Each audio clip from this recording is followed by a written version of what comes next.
Hey guys, Kev here, and I want to do my full review on the Schenk Knives Ally. So first I want to correct myself. I've been saying Ally this whole time. At least the first couple of videos when I got it, I said Ally. It's Ally. It's A-L-L-Y, and I'm an idiot. I know that spells ally, but I just kept saying Ally, and I don't know why. But there you go. I want to correct myself before you guys probably will correct me on all my videos, but it's okay. So first off, this knife does not have a clip. So some of you are going to be like, I'm out right away. I get that. I am a big fan of a good slip for your knife. So I like slip joints a lot. And I get slips from Troy over at Northwoods Leatherworks. So to me, this is an opportunity to get a new slip. So I'm talking to Troy about it. I think he's just busy waiting on him to finish one up for me. But it might be white. It might be whatever. I told him to just do whatever. Absolutely love his work. But you can see the white kind of, my jeans are wearing off on it. It's going to, patina pretty well. But I've been carrying it in this Lancelot leather slip. This was actually made for the tactile bear. So even a knife that's a little thicker will fit in there. I think this is only like 0.45, something like that overall. But the bear is like 2.27. So this will fit in there in case you're curious. It also would fit in something like the Lancelot leather clip slip for the Jack Wolfs. Same exact size, basically. But it has a clip. So if you did want to carry this in pocket like that, here's an option for you. Just want to put that out there. So this knife is made in the United States by Schenk Knives out of Idaho Falls, which is really cool. You guys may know we've been talking to them. Divo has been talking to them about doing our growler project. Let me get a sip of my LaCroix. So I wanted to check out their stuff to see the quality before we kind of move forward. And I really like the quality, so we are moving forward. We'll see what happens, but we are at least past the, hey, we might want to, do something stage. So that's cool. The materials here are titanium scales, tie connector hardware in titanium. You have a AEB-L blade steel, which would be one gripe I have with this knife. We'll get to that later. It's not like it matters all that much because of the use I have, but like for the price, I would prefer something better. You do have I think he said 301, but I'm not positive. You can check the website. 301 stainless steel liner. It did say titanium. That's why I was confused in the other videos, and I asked him, and he said it is steel. He updated the website. And I want to point out, if you haven't seen my disassembly video, I highly recommend you check it out because it's always cool to see a unique construction knife, or at least a cool construction knife. So let me grab a flashlight here. What you'll see is there's two screws right there and the lock bar. And literally the whole inside of the scales is milled out. And then there's just the lock bar liner in there. So there's no full liner on either side. There's no liner on the other side. Just the lock bar is basically mounted to the inside to give it a sort of inset liner lock, which is really, really cool and unique. You don't see it a ton. You have a really cool milling here. You have this interesting sort of step down. To me, it reminds me of like a pry bar. And I mean that in a good way. I really like that. You have this very small, nice backspacer back here. And then you have this heavily stone-washed blade. I don't even know. It could even be acid washed, but I think it's just heavily stone-washed. You have the SK for Schenk Knives. You have the little Idaho guy right there that says, I guess it says the year, 21. See if we can zoom in. Yeah, I think it was made in 21, but I can't remember what the COA said. So, I don't know, it could be, Idaho is the 21st state. I don't, But anyway, it's, I doubt that, but it's USA right there. And then on the other side, and then it has AEB-L under that, and then it's clean on this side. And that's the only markings on the knife, which is fine. I prefer none, but, you know, I get it. I think that covers materials. Price point. So this one I believe was $375, and by the time it was tax and all that good stuff, I paid right around $400 for this. Now again, keep in mind, USA made, small batch. This is number I believe 70 or 60 that they made, so it's kind of a small batch custom run kind of thing. So that will bring the price up, obviously. It is dead centered. So let's get into the review portion. So the aesthetics. I really like the way this looked. So at first, I saw this at Blade West actually, and I wasn't like that intrigued with it. But there's also like so much going on at the shows. Sometimes you don't realize how nice something is, if that makes sense, because you got your mind on 80 other things and whatnot. So I didn't give it too much thought. I just kind of grabbed a card and talked to them about OEM, and then that was it. But when I got this in, I was like, ooh, it has this sodbuster look to the blade. I really like that straight back blade.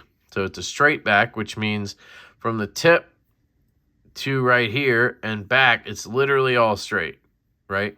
It's just a straight line. And I think that's cool. You could also maybe classify it as a drop point. I don't know, but I don't think so. It's a straight back, which is what a sodbuster is, I'm pretty sure. And you don't see a lot of knives with this kind of blade shape. It's pretty unique, and I dig it. It's not great for utility cutting or anything like that, but it's not as bad as like a clip point that comes up. So it has been actually really good for EDC. We'll get to that later. I've actually used this quite a bit because I've just been carrying it. So I do like the blade shape. I love this handle design. The milling on there, that pry bar look to it.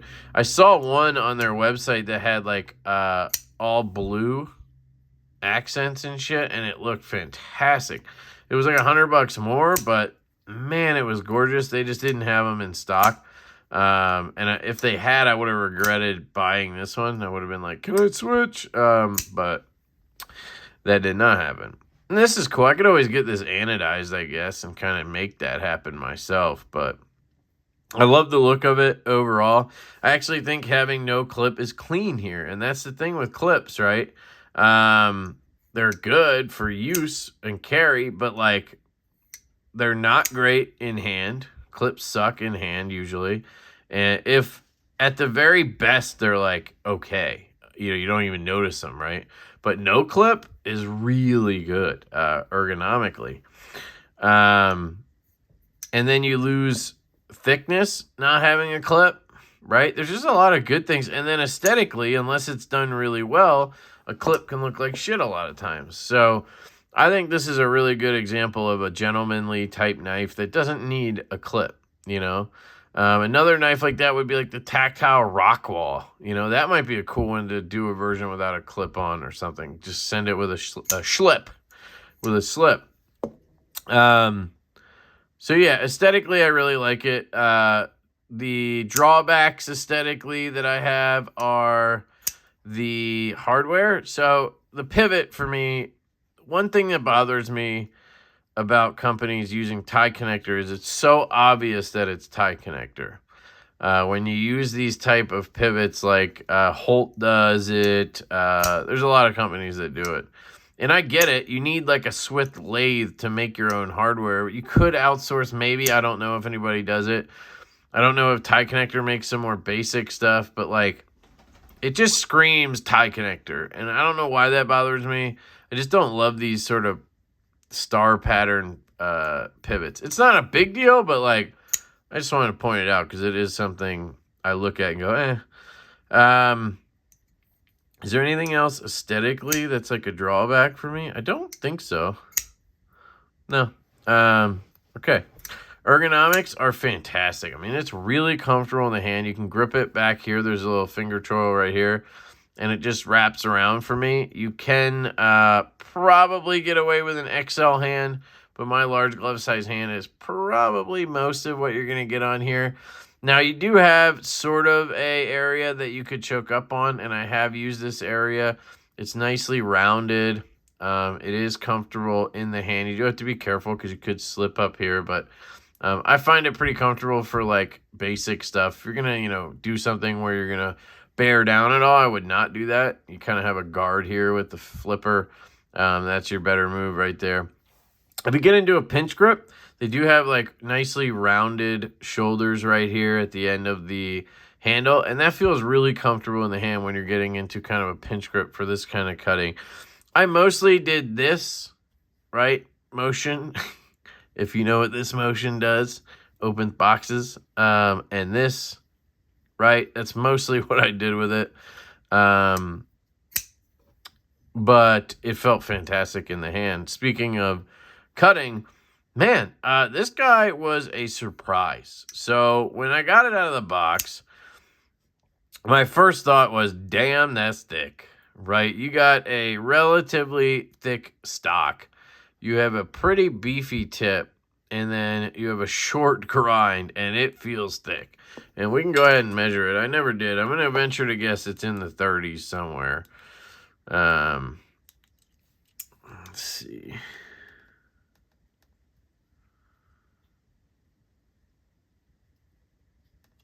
$24, okay. Better than I thought. 18, no way. 18, wow, I must have totally misjudged this. 22, okay. So that must be why it feels a lot better than I expect. It just feels thick. But my hand calipers are off. Let's check what the blade stock is, because maybe that's where it all messes up in my brain.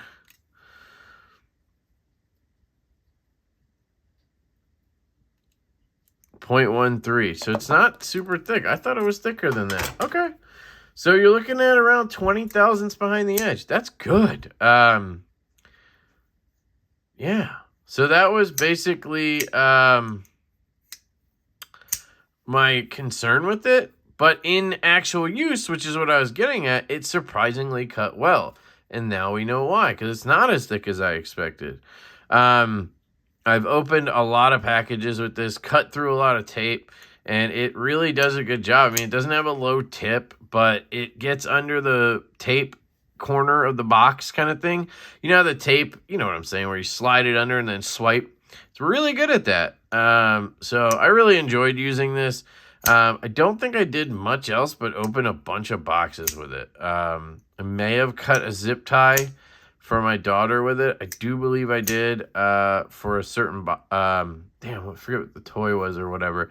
I had to kind of get under and just turn it, wedge, kind of pop it, and it would just pop the ties. But they were really little ties. But yeah, it's just coming real handy. I've enjoyed cutting with this guy.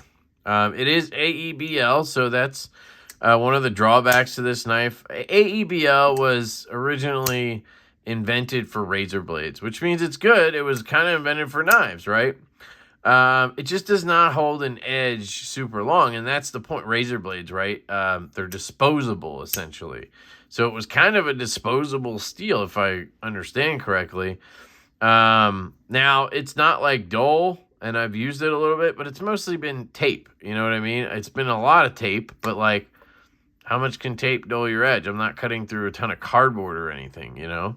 But I just wish for $400 that I got even like S30V or 154 or, obviously for $400, I would prefer M390, Magna Cut, 20 CV, something, LMAX, XHP, just something other than AEB-L. It's a very cheap steel, from what I understand. So I'd be curious why they use it, but it could just be really easy to machine and maybe their customers usually don't care.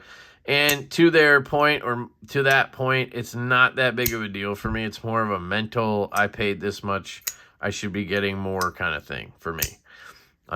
So it has done really well, in my opinion, but I'm not the edge tester guy. So carry has been phenomenal.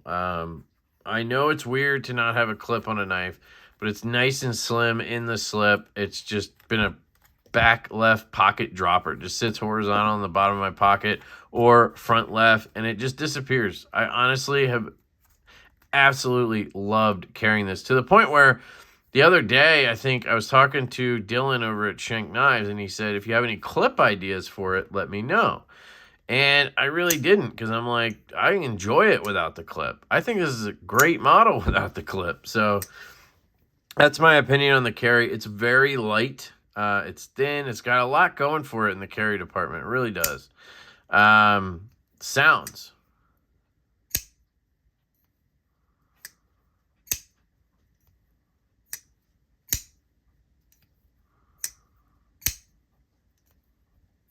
Sorry, I don't know if you can hear my dog going ham over there.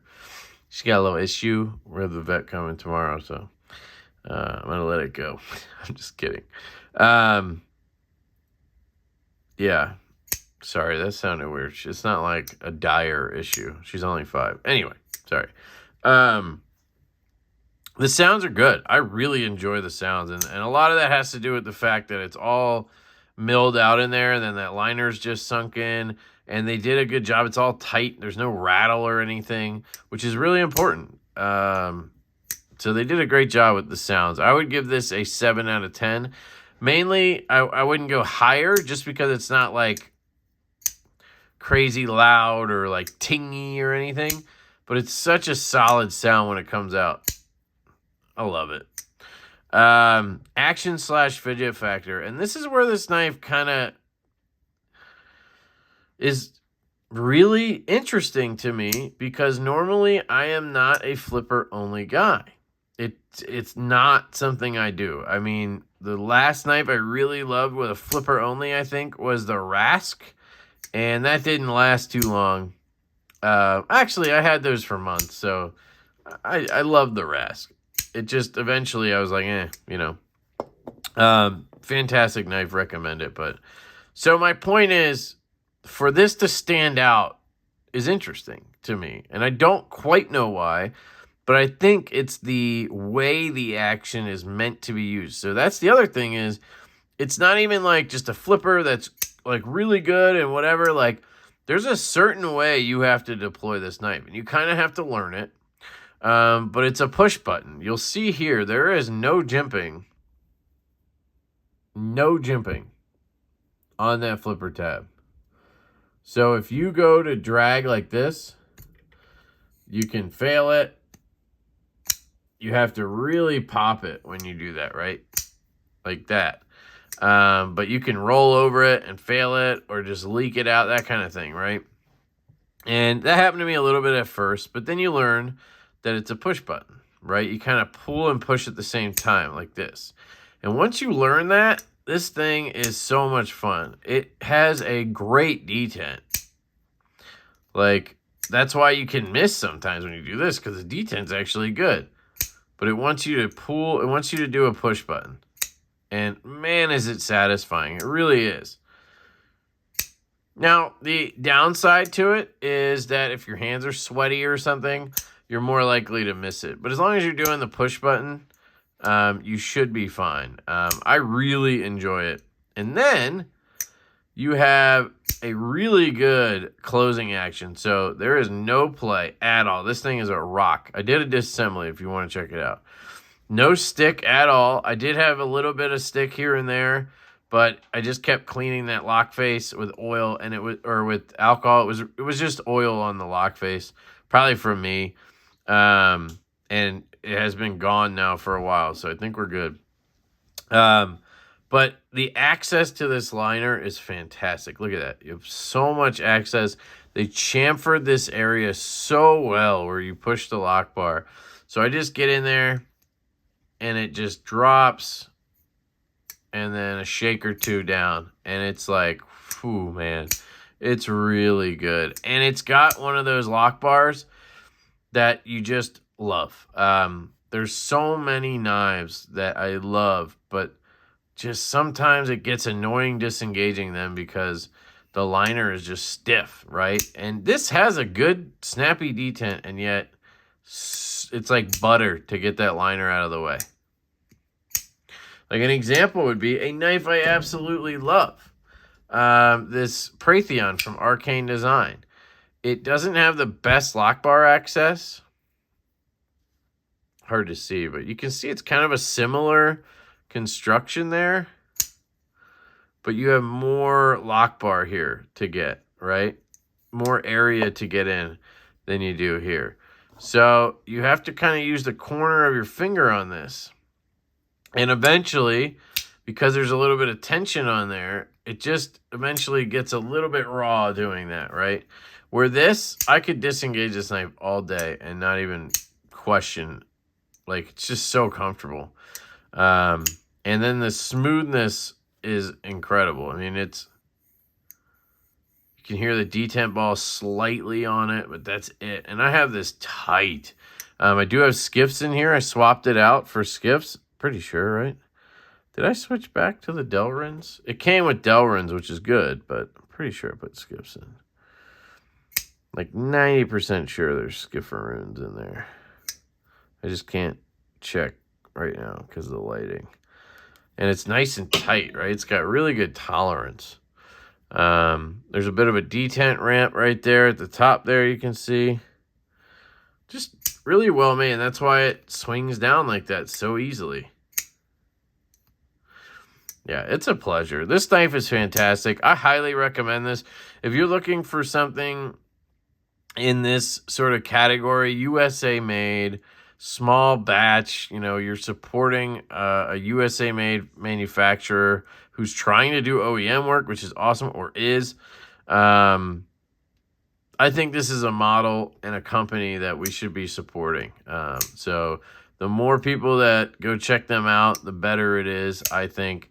So definitely go check out Schenk Knives. I'm going to link them down below in the description. I'll link their website and their Instagram. This is the Ally from Schenk Knives. This is a highly recommend.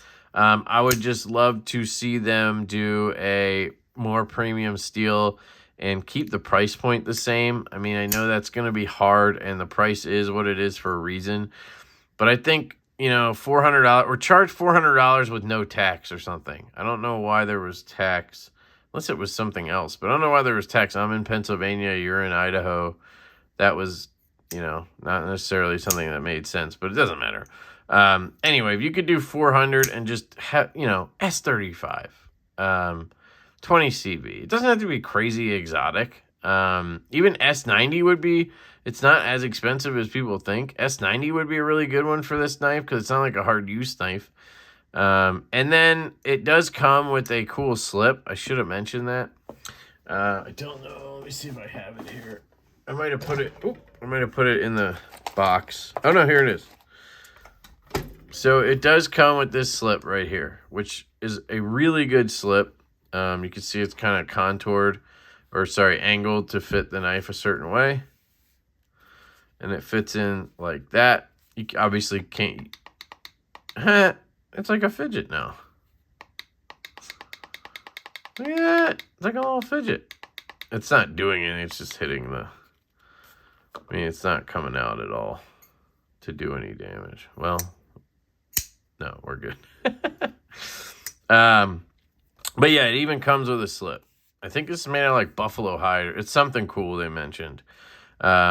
This, for me, is a little thick. So like if you look at the package overall with this slip, but it's really good. And then you look at it with this one, it's just, to me, it slims it out, slims the feel out a little bit. This kind of feels like a koozie on the knife. But for having it come with the knife, that's perfect for me, you know. I don't mind having the knife exposed a little bit. Let me try that again. It's kind of cool. Yeah, so it does come with that. I wanted to mention that. So you do get that for the money. You're not left without a slip. So there you go. Schenk Knives Ally. Let me know what you guys think down below. I'm really happy with this one.